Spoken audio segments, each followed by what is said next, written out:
everyone, my name is Meg from Cook with Meg, and today we're in the kitchen and we're going to teach you how to make a batch of jam.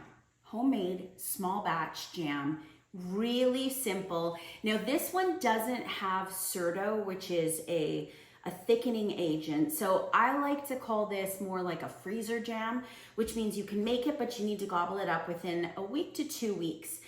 You can also pop it into the freezer. So, are you ready to cook? All right, here's what we need. We need a cutting board. We need a little paring knife. We've got some berries. You can use fresh. You can also use frozen. You can pick any kind of berry that you wish. We'll get to the tools needed when we go to cook, but first, we need to hull and cut our berries. So I have a little bowl and I've got my cutting board and I'm just going to carefully slice the tops off. And I want to cut my berries into like slices, like little slices. If you want to go smaller than that, you absolutely can. I can cut them lengthwise and then once again this way. So we've got like little pieces. And I'm just going to work my way through cutting all of these berries. Be very careful when we are dicing. We want to keep those fingers nice and safe. Now down in my sink, I don't know if you guys can see, but I've got the container that the berries came in. So I use that kind of as my garbage bowl. So the top goes into the sink. It's always good to kind of keep yourself a little bit organized in the kitchen. We always work with clean hands, so make sure your hands are washed. And we're just gonna chop up some berries. So let's get that done, and I'll meet you back here when the berries are chopped.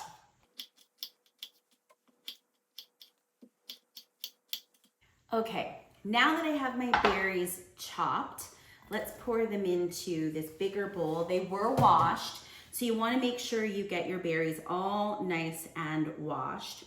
And now you've got a couple of options. You can leave them in little pieces like this, or if you have a potato masher, you can give them a bit of a squash, a smush, a mash, and get them started in terms of breaking them down. Because what we're going to do is we're going to cook these berries. Now, if it's summertime and you've got access to some fresh fruit, amazing. I've done this with blueberries, peaches are incredible. Just make sure you put your whatever fruit you've got into little pieces. The only one that I haven't done is raspberries. You know how raspberries have like quite a lot of seeds? That might be the only one that I would have to strain, just because when you cook raspberries, the seeds are pretty big. Now strawberries do have seeds too, but they're nice and tiny. So as I'm talking, you can see that I'm just sort of continuing to break these up a little bit, but the heat is going to help with that. So let's give our hands a little rinse. We do a lot of hand washing in the kitchen. And let's also move our knife out of the way. Never ever leave a knife down in the sink. That's rule number 1 in the kitchen. And I'm going to move my berries off to the side. We're finished with the cutting board right now. That can live down into the sink. And I have this pretty awesome induction burner, just a little portable burner that allows me to keep it right beside you. And that way you can sort of see me cooking in front of you. So you'll want to have a pot, not a huge pot. And this is 1 pound of strawberries, again, that we've broken down. Did we do a taste test? You always need a taste test. All right. Ooh, delicious. So those are down into our pot, which you can see. There we go. Now, jam is not a complicated item to make. Again, this is a freezer jam. We call that freezer jam because we end up popping it into the freezer so it stays fresher longer. So store this in a jar in the fridge for up to a couple of weeks. Make sure you get eating it. You won't want to stop, or it can go into the freezer for a couple of months. It's a great way to use up fruit that might be in season, but maybe it's been in your fridge for a couple of days. You can also pick fruit in the summer and chop it all up and put it into a bag into your freezer so you can have those beautiful summer tastes year round using whatever you've got and whatever's in season. So strawberries are in the pot. This is the recipe. And we always ask that you have your recipe handy. It's called the roadmap. We call this our roadmap. So we'll pop it right back here. You're gonna see me looking at it, which is totally fine because that's a good cook tip. Have your recipe handy, glance at it. We've got our fresh strawberries. We are going to need quite a bit of sugar. So let me grab my measuring cups here. Jam needs sugar for sure. And we are going to need, for this particular recipe, 1.5 cups of granulated white sugar, plain old sugar. I like to add absolutely everything to the pot and then turn the heat on. So my berries are in the pot. This is a 1/2 cup measure. We're going to need 3 of those to make 1.5 cups. It seems like quite a bit of sugar, but again, it's jam. It's jam, baby. Okay, 1.5 cups of granulated white sugar. And the other thing that we are going to want to add in is a little bit of lemon juice. So lemon juice is needed when you make a homemade jam, specifically because we want to balance out the sweet with a little bit of citrus. And lemon tends to, the word is brighten. So we're sort of brightening up the flavors and we're giving it a little bit of tart along with the sweet. So it's a balancer, it brightens it, and you've got options for lemon juice. You can use fresh lemon or you can use bottled lemon juice, super handy. Again, just imagine wanting to have homemade jam, not wanting to spend the money at the grocery store because jams can be quite expensive. Maybe you've got some frozen fruit in the freezer and you've got a little thing of jam here or lemon juice here. Super easy, pull it together with things you already have on hand. So I'm gonna use bottled juice to show you today just how easy it is. We're gonna go in with 2 teaspoons, not very much. We don't wanna make this a lemon jam, but we wanna give it a little bit of citrus, a little bright.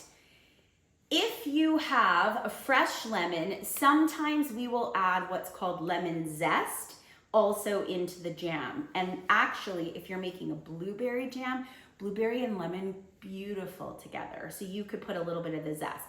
Now the zest is the outside little bit of skin. It's the yellow. If you grate down a little further, you will see the white. The white is called pith, pith. That is actually quite bitter, and we don't want the bitter. We just want the little bit of the yellow rind on the outside. That's where all the beautiful essential oils are, and it also brings a nice balance to the jam. So I'm not using zest today, but I wanna let you know that that is an option. And if you do zest, just a little bit, just take a little grater and just get like maybe a 1/4 teaspoon, a little pinch, up to a 1/2 teaspoon of lemon zest. The last thing, and this is my secret weapon, by the way, I'm gonna turn my burner on while I'm talking. We're gonna turn it on to medium. We need to start to cook all of our berries. This is vanilla, and this happens to be clear vanilla. Clear vanilla is sort of my secret weapon when it comes to making jams, and I feel like it's such a beautiful addition.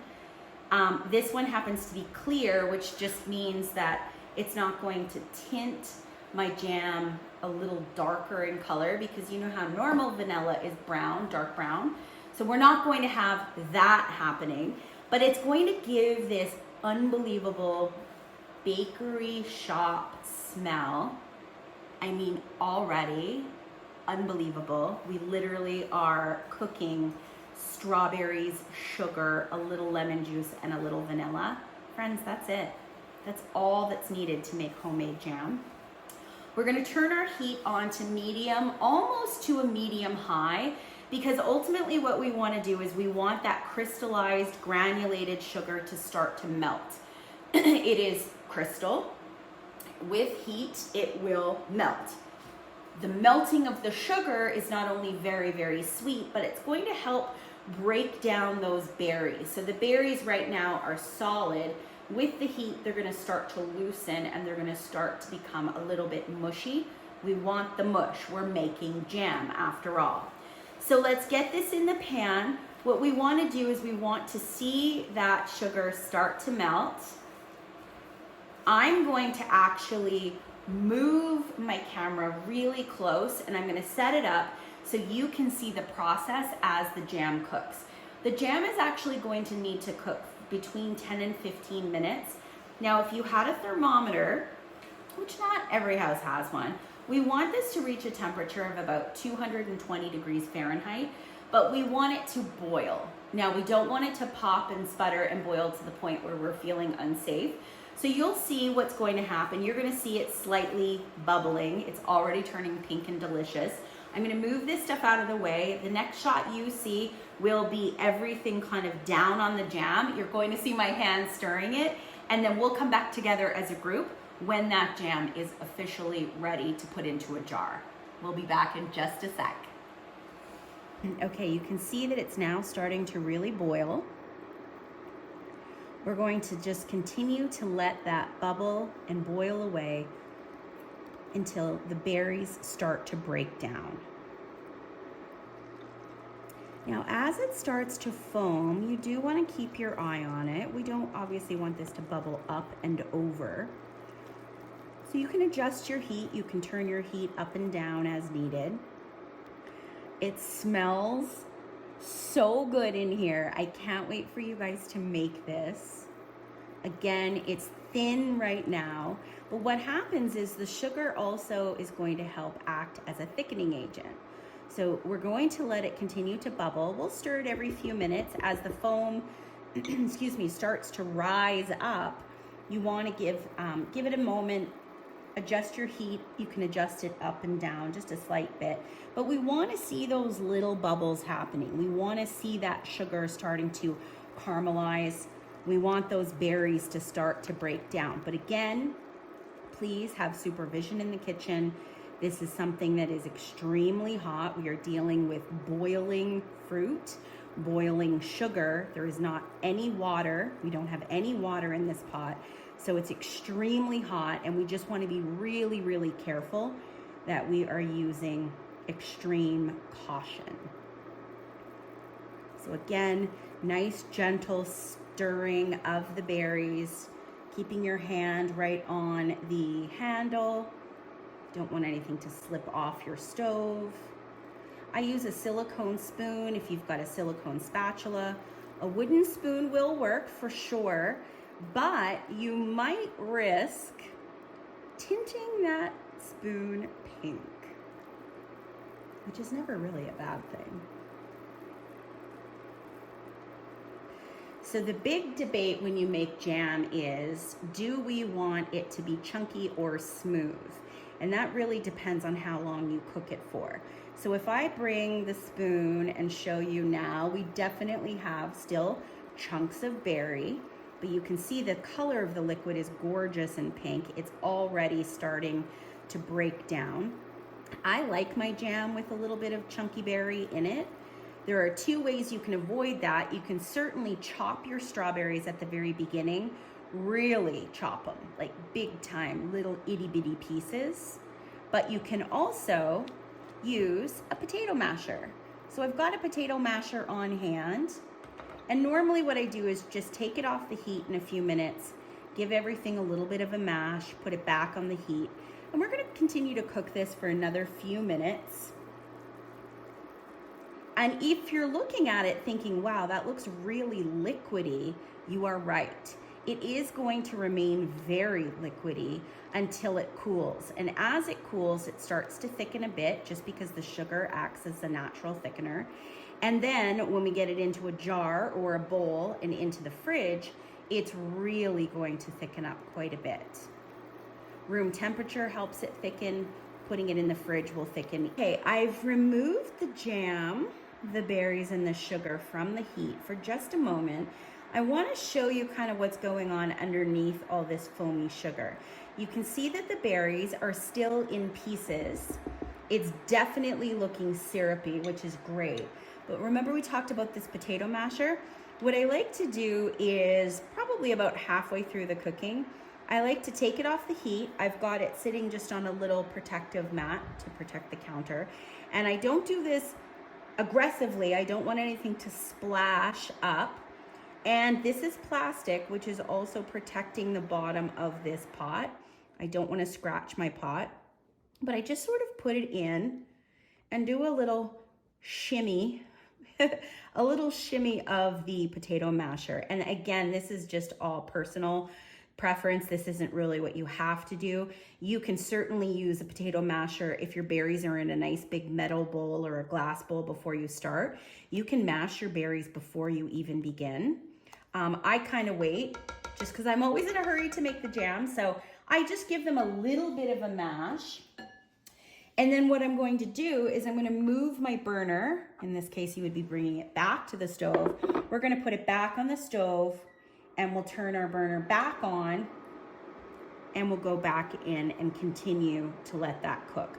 When something cooks, it reduces. So the volume of what's in your pot decreases. The flavor intensifies and increases. The sugar, of course, which started out as a big weight of sugar that was crystallized, has melted. And then as it's beginning to cook and steam, the water is steam that evaporates. The water level goes down and the flavor intensifies. So we're gonna bring this back up to a boil. We're gonna cook it for probably another 5 minutes, and then I would say we'd be at about the 10-minute mark. There really is no rule as far as if I don't have a thermometer, how long do I need to cook it? I want you to just sort of look at it. I want it to be boiling steady for a good 5, 6, 7 minutes. If you want to take a teaspoon, you can take a teaspoon. You can dip your teaspoon in and you can certainly give it a moment because that is boiling, boiling, boiling sugar. And you can sort of let it fall off the teaspoon and you can sort of dip your teaspoon in and then let it drip off. You can see how thick it is. Now we've just put metal down into a pot, so we're really gonna take our time. Maybe set that down beside you. And in a moment or so, you can taste it. You can see, is it starting to thicken up on the spoon that we've got sitting beside the pot? Does the liquid look like it's really going down in size?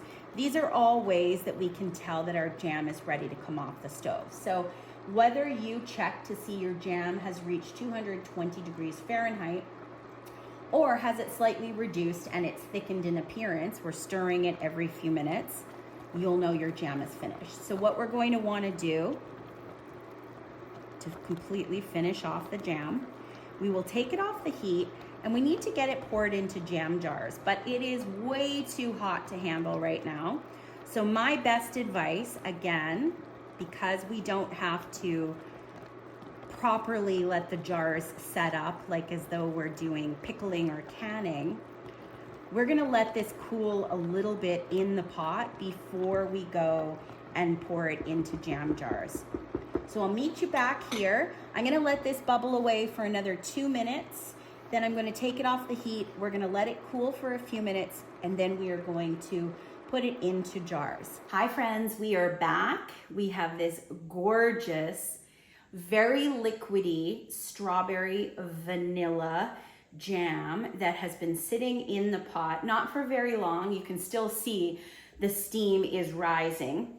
But what I like to do is just grab a few jars. They don't match, they can mix, they can match, use what you've got. If you don't have any jars, you can absolutely go ahead and just pour it into a big bowl. But I dip in with just a small measuring cup and then I'm going to just carefully and gently pour it into my jars. I'm just going to do one to show you. It's really, really hot. Now you're gonna see that my fingers aren't going to get too close to the top level of that jam because I don't want to burn myself. So this is where teamwork comes into play. Maybe one family member can be holding the jar, the pot, and another can be pouring. You can see we've got little bits of strawberry. Move that guy out of the way. We do have little bits of strawberry that are still in the jam. I spilled. If you spill, don't worry. If you have a funnel works really well too. And if you've got a really good aim, you could also pour very, very, very carefully. Plop, plop. And there we have it. So with a clean cloth, you'll want to pick up any little spills that might have happened. No big deal. And again, we'll want to give the jars a nice wipe. We're gonna let those cool, and those need to cool for quite a while. I don't put lids on them right away. This isn't a typical jam in that we need to put the lids on, process them in boiling water, hear the tops pop. That's not what this kind of jam is. This is a small batch jam that can be eaten right away. So remember that spoon we had sitting? We need to taste it. That's too hot to taste, but I've got a little on my spoon.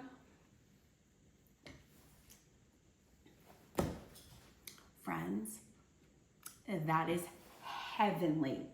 That is literally as though we bottled summer. It's so good. So there you have it. We've made 2 little bottles of jam. I would say in 1 pound of strawberries, 1.5 cups of sugar, a bit of lemon, a bit of vanilla, and in under 30 minutes, you've got yourself homemade small batch jam. Pop them into the fridge when they're room temperature. That is way too hot to handle yet, so give it a couple of hours. Pop a lid into the fridge or into the freezer. I hope you've enjoyed making homemade small batch jam with me, and I will see you soon in the kitchen for more from me, cookwithmeg.com. See you next time.